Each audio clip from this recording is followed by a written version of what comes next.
Hello friends, तो स्वागत है एक बार फिर से हमारे YouTube channel GK with RK में। तो फ्रेंड्स, आज के इस वीडियो में हम आपके लिए लेकर के आए हैं पॉलिटी के मस्ट इम्पोर्टेंट सेलेक्टेड 50 प्रश्न। यानी कि ये पॉलिटी के 50 प्रश्न अगर यदि सेलेक्टेड कर लेते हैं तो किसी भी परीक्षा में आपको ये मदद कर सकता है। ठीक है, ये 50 प्रश्न आपका क्या है, सेलेक्टेड प्रश्न है।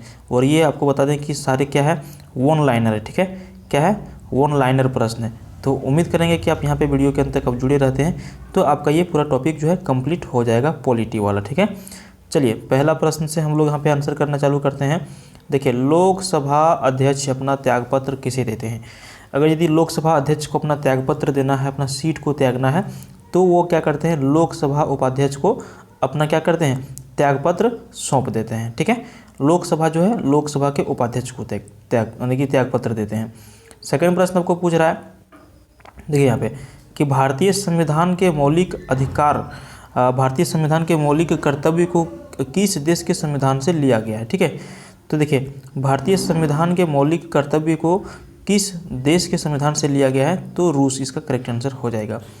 तीसरा प्रश्न पूछ रहा है कि नए राज्य की स्वीकृति भारतीय संघ में कौन देता है? ठीक है, नए राज्य की स्वीकृति भारतीय संघ में संसद देता है। मान के चलिए अभी हमारा जो भी राज्य है, अगर यदि एक नया राज्य बनाना है तो इसका नियम कौन सिर्फ बना सकता है? संसद बना सकता है, क्योंकि संसद के अधिकार में ही है किसी भी नियम को बनाना और किसी भी नियम को तोड़ना। जैसे अभी लेटेस्ट में हम आपको एग्जांपल बता दें, जैसे जम्मू कश्मीर में धारा 370 चल रहा था पहले से। ठीक है, क्योंकि जम्मू कश्मीर को धारा 370 एक विशेष दर्जा प्रदान कर रहा था और वहाँ का एक तरह से अलग संविधान था। तो इसको यहाँ से तोड़ा गया, उसको किसने बिल पारित किया? संसद ने। आपको पता है कि नया राज्य भी यहाँ पे जो है तेलंगाना बना हुआ है। ठीक है, तेलंगाना जो है नया राज्य बना, तो नया राज्य बनने का जो नियम पारित हुआ वो भी किसके द्वारा हुआ? संसद के द्वारा हुआ। ठीक है, तो ये भी आप यहाँ पे ध्यान में रखेंगे। 4 नंबर प्रश्न आपको बोल रहा है कि राजनीतिक पार्टी अध्यक्ष सरकार और राष्ट्रपति में से किसके द्वारा राज्य संचालित होता है? देखिए, राजनीतिक दल, पार्टी अध्यक्ष, सरकार और राष्ट्रपति में किसके द्वारा राज्य संचालित होता है? तो पार्टी अध्यक्ष के द्वारा होता है। क्या समझे, किसके द्वारा होता है? पार्टी अध्यक्ष के द्वारा होता है। क्लियर हो गया। नेक्स्ट क्वेश्चन आपको पूछ रहा है, किसे अखिल भारतीय सेवाओं के लिए सृजन की शक्ति प्राप्त है? तो भारतीय संसद को क्या है, अखिल भारतीय सेवाओं के लिए सृजन की शक्ति प्राप्त है। किसको? संसद को। देखिए, कोई भी नया कानून अगर यदि बनता है तो वो सिर्फ संसद ही कर सकता है। ओके, देखिए, किस संविधान संशोधन के द्वारा भारत में वोट डालने की उम्र 21 वर्ष से घटाकर 18 वर्ष कर दी गई? तो 61वां संविधान संशोधन किसके द्वारा? 61 संविधान संशोधन जो हुआ था इसके द्वारा 21 वर्ष से घटा करके क्या कर दिया गया? 18 वर्ष उम्र सीमा कर दिया गया। नेक्स्ट क्वेश्चन है, 61वें संविधान संशोधन के तहत किस वर्ष वोट डालने की उम्र को 21 वर्ष से 18 वर्ष किया गया घटा करके? तो ये किया गया 1989 ईस्वी में। ठीक है, उस टाइम राजीव गांधी चुनाव लड़ रहे थे और राजीव गांधी का नाम आया तो आपको बता दें कि राजीव गांधी जो है सबसे कम उम्र के प्रधानमंत्री बने थे भारत के। ठीक है, नेक्स्ट क्वेश्चन आपको पूछ रहा है कि किस संविधान संशोधन के द्वारा भारतीय संविधान की प्रस्तावना में समाजवादी और धर्मनिरपेक्ष शब्द को जोड़ा गया? तो ये था 42वां संविधान संशोधन के तहत धर्मनिरपेक्ष और क्या जोड़ा गया? समाजवादी शब्द को जोड़ा गया। इसलिए 42वां संविधान संशोधन को क्या कहा जाता है? मिनी संविधान संशोधन भी कहा जाता है। बहुत सारे चेंजेस इसमें 42वां संविधान संशोधन में किए गए थे। 9 नंबर है, भारतीय संविधान में शामिल नीति निर्देशक सिद्धांत के किस देश के संविधान से लिया गया है? सही उत्तर हो जाएगा आयरलैंड से। ठीक है, 10 नंबर प्रश्न आपको पूछ रहा है कि हमारे भारत में संसद के दोनों सत्रों के बीच अधिकतम कितने समय का अंतराल होता है? तो कम से कम 6 महीने का होता है। नेक्स्ट क्वेश्चन है, भाषाई आधार पर सर्वप्रथम किस भारतीय राज्य का निर्माण हुआ? तो आंध्र प्रदेश का सबसे पहले भाषा के आधार पर राज्य का निर्माण हुआ था। उसके बाद अगर यदि आपको पूछा जाए तो उसके बाद आपका हुआ था महाराष्ट्र और गुजरात राज्य का, जिसको भाषा के आधार पर यहाँ पे बंटवारा किया गया था। आंध्र प्रदेश का कहानी कुछ अलग है। ठीक है, नेक्स्ट क्वेश्चन की ओर हम लोग बढ़ते हैं। भारत में सर्वप्रथम भाषाई आधार पर आंध्र प्रदेश राज्य की स्थापना कब हुई थी? तो 1 नवंबर 1956 ईस्वी को इसका स्थापना किया गया था। भारतीय संविधान के निर्माण के समय भारतीय संविधान में कुल कितनी अनुसूचियां और अनुच्छेद और भाग थे? तो देखिए जब भारतीय संविधान बन रहा था उस टाइम 8 अनुसूचियाँ थी, 395 अनुच्छेद थे और 22 भाग थे। अभी 12 अनुसूचियाँ हो गई है। नेक्स्ट क्वेश्चन हम लोग करेंगे 14 नंबर। देखिए वर्तमान समय में भारतीय संविधान में कुल कितनी अनुसूचियां, अनुच्छेद और भाग है? तो वर्तमान समय में देखिए यहाँ पे 12 अनुसूची, 395 अनुच्छेद और 22 भाग हैं। नेक्स्ट क्वेश्चन पूछ रहा है भारतीय संविधान के निर्माता कहे जाने वाले डॉक्टर भीमराव अंबेडकर ने संविधान के किस अनुच्छेद को संविधान की आत्मा और उसका हृदय कहा है? तो अनुच्छेद 32 को इन्होंने कहा है। बहुत ज़्यादा इंपॉर्टेंट हो जाता है अनुच्छेद 32, क्योंकि अनुच्छेद 32 में ही लिखा गया है कि अनुच्छेद 32 के अंतर्गत जो है संविधान का क्या है, आत्मा को दर्शाया गया है। लोकसभा के लिए देश में प्रथम आम चुनाव किस वर्ष में हुआ था? तो देखिए उन सबसे पहले जो चुनाव के माध्यम से जो चुने गए, ठीक है, संसद, मंत्री वगैरह, वो 1952 में हुआ था। हालांकि हमारा देश 1947 में आज़ाद हुआ था, लेकिन उस टाइम क्या हुआ, चुनाव नहीं हुआ था। ठीक है, देखिए लोकसभा का पहला सत्र कब आयोजित किया गया? 13 मई 1952 ईस्वी को पहला सत्र लोकसभा का यहाँ पे पारित किया गया। अगला प्रश्न पूछ रहा है कि कौन सा भारतीय उच्च न्यायालय दुनिया का सबसे बड़ा न्यायिक परिसर है? तो देखिए भारतीय उच्च न्यायालय दुनिया का सबसे बड़ा न्यायिक परिसर मद्रास उच्च न्यायालय है। ठीक है, इंपॉर्टेंट है। अगर भारत का राष्ट्रपति अपना इस्तीफा देना चाहते हैं तो वो अपना इस्तीफा पत्र किसको संबोधित करेंगे? तो वो भारत के उपराष्ट्रपति को संबोधन करके अपना इस्तीफा दे सकते हैं। ठीक है, उसके बाद यहाँ पे अब वो अगला पूछ रहा है कि लोकसभा में अनुसूचित जातियों के लिए किस राज्य में सर्वाधिक आरक्षित सीटें हैं? तो मध्य प्रदेश में सर्वाधिक आरक्षित सीट है, लेकिन किसके लिए? अनुसूचित जनजाति के लिए। ठीक है, अनुसूचित जनजाति के लिए सर्वाधिक आरक्षित सीट मध्य प्रदेश में है। मध्य प्रदेश की राजधानी भोपाल। अगला प्रश्न है भारत में सूचना का अधिकार अधिनियम पूर्ण रूप से कब लागू हुआ? तो देखिए भारत में सूचना का अधिकार अधिनियम जो पूर्ण रूप से लागू किया गया वो अक्टूबर 2005 में लागू किया गया। ठीक है,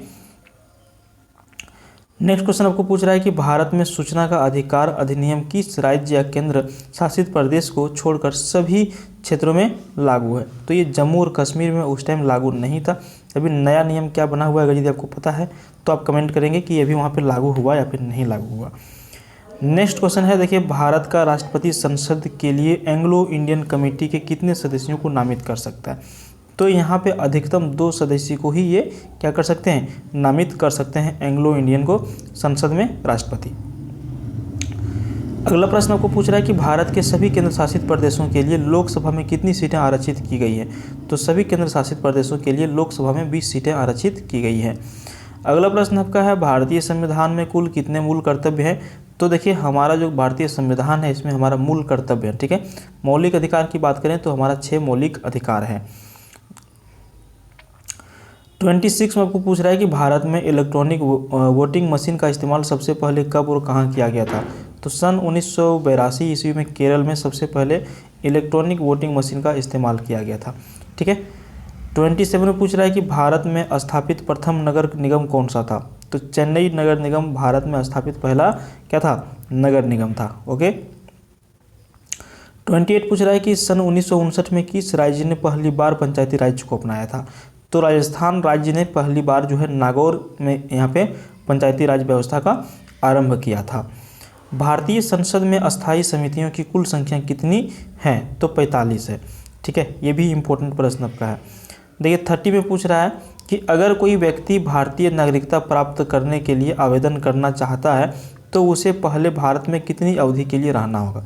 कोई भी अगर यदि विदेशी नागरिक है, America, Japan, France, Pakistan, Afghanistan कहीं का भी हो, अगर यदि वो भारत में कम से कम 5 वर्ष रहा है तो आवेदन कर सकता है यहाँ का अस्थायी निवासी बनने के लिए। 31 पूछ रहा है कि भारतीय संविधान के निर्माण के समय मूल रूप से संविधान द्वारा क्षेत्रीय भाषाओं के रूप में कितनी भाषाओं का मान्यता प्राप्त थी? तो 14 भाषाओं का मान्यता प्राप्त थी। अभी हमारे पूरे भारतीय संविधान में 22 भाषाओं को मान्यता प्रदान किया गया है। ठीक है, जो भारतीय संविधान के तहत 22 भाषा का उल्लेख किया भी गया है। भारतीय संविधान का कौन सा अनुच्छेद भारत के राष्ट्रपति का प्रावधान देता है? अनुच्छेद 52 देता है। भारतीय संविधान का कौन सा अनुच्छेद भारत के राष्ट्रपति को राष्ट्रपति शासन लागू करने का शक्ति देता है? अनुच्छेद 356 के तहत किसी भी राज्य में यहाँ पे राष्ट्रपति शासन लागू किया जा सकता है। ओके, 34 देखिए किस भारतीय प्रधानमंत्री के काल में संपत्ति के अधिकार को मौलिक अधिकारों की सूची से हटा दिया गया था? तो मोरारजी देसाई के समय में। देखिए यहाँ पे पहले क्या था कि संपत्ति रखने का अधिकार को मौलिक अधिकार के रूप में दर्शाया गया था, लेकिन उसको मोरारजी देसाई जब आए थे उस टाइम उसको हटा दिया गया, यानी कि संपत्ति को रखने का अधिकार मौलिक अधिकार ये नहीं हो सकता है, क्योंकि वैसा अगर यदि हुआ तो सभी लोग अपना अपना संपत्ति को बढ़ाते चले जाएंगे, इसलिए नियम खराब था, इसको हटा दिया गया था। भारत में तीसरा आपातकाल किस वर्ष लागू हुआ था तथा यह कब से कब तक चला? तो भारत में तीसरा आपातकाल वर्ष 1975 को लागू हुआ था और यह आपातकाल 25 जून 1975 से 21 मार्च 1977 तक रहा था। और इसको क्या कहा जाता था?